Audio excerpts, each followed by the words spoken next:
अल्हम्दुलिल्लाह वस्सलातु वस्सलामु अला रसूलिल्लाह। ग्रुप आपको मसाइल और उनका हल।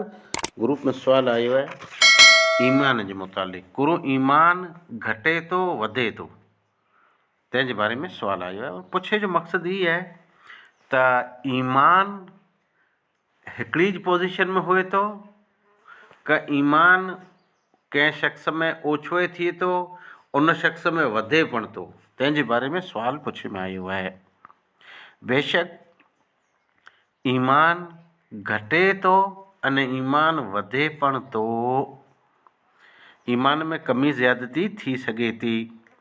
हिकिड़ो इंसान जेतिरियूं नेकियूं वधारे कंदो वेंदो, इन जा अमल वधंदा वेंदा अने ईमान वधंदो। जॾहिं त ईज शख़्स jar गुनाह कंदो, बुराइयूं कंदो, त बुराई सियाकारियुनि जी वजह से ईमान इन जो घटंदो। कुरान मजीद जी आयत है ले यज़दादू ईमानम मा ईमानहिम। अल्लाह फरमाए थो त अहले ईमान जे ईमान में इज़ाफ़ो थिए, मोमिन जो ईमान वधे।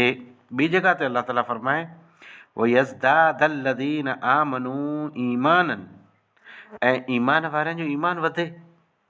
ईमान वारा तंहिंजो ईमान वधे त मतिलबु घटे वधे थो। टी जगह अल्लाह ताला फरमाए फ़अम्मल्लज़ीन आमनू फ़ज़ादतहुम ईमाना।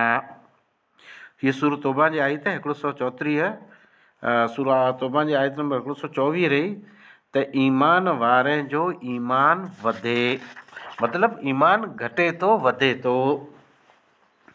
उहुद जे मौक़े ते मुस्लमान जो अहले ईमान जो सख़्तु नुक़सानु थियो।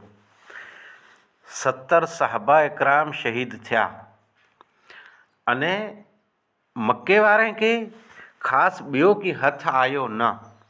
ई रस्ते में विया, पिंड में मशवरो कयूं त पाण खे हथु कीअं न आयो।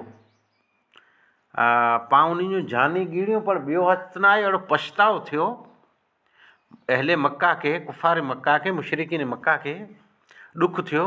उन प्लान बनायो जे कीअं ज करे वरी मदीने ते हमलो कयूं अने इन में भय फैलायूं अहले ईमान में।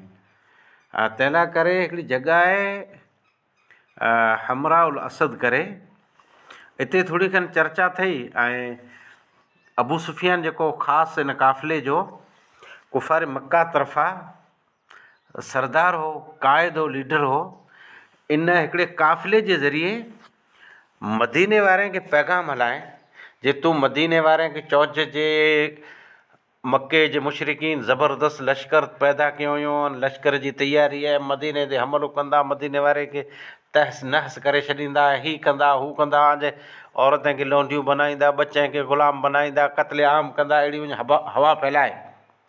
त उहो काफ़िले वारा हुआ ईअं जीअं हवा फैलायूं, प्रोपगंडा फैलायूं जीअं अॼु मीडिया कीअं फैलाए थी। इन जे मुतालिक़ अल्लाह रब्बुल आलमीन सूरह आल इमरान आयत नंबर 173 में फरमाए अल्लज़ीन क़ाल लहुमुन्नास इन्नन्नास क़द जमऊ। सहाबा इकराम के चयो अने अहले ईमान के जे अंदरि इहा अफ़वाह फैलायूं जो मुशरिकीन मक्का आजे ख़िलाफ़ जमा थिए वारा आहिनि अने जाम उन लश्कर इकट्ठा करे लाथो हुयूं ऐं द्रिजो आमे कीक ख़ौफ़ आयो खपे। नतीजो कहिड़ो थियो, अहले मक्का के जॾहिं अहले मदीना के सहाबा इकराम के मक्का वारनि जी ख़बर पई जे मुशरिकीन मक्का हमलो करे वारा आहिनि नवेसर उहुद पुठिया, त फ़ज़ादतहुम ईमाना, उन्हीं जो ईमान वधी आयो, सहाबा इकराम जो पण ईमान वधी आयो।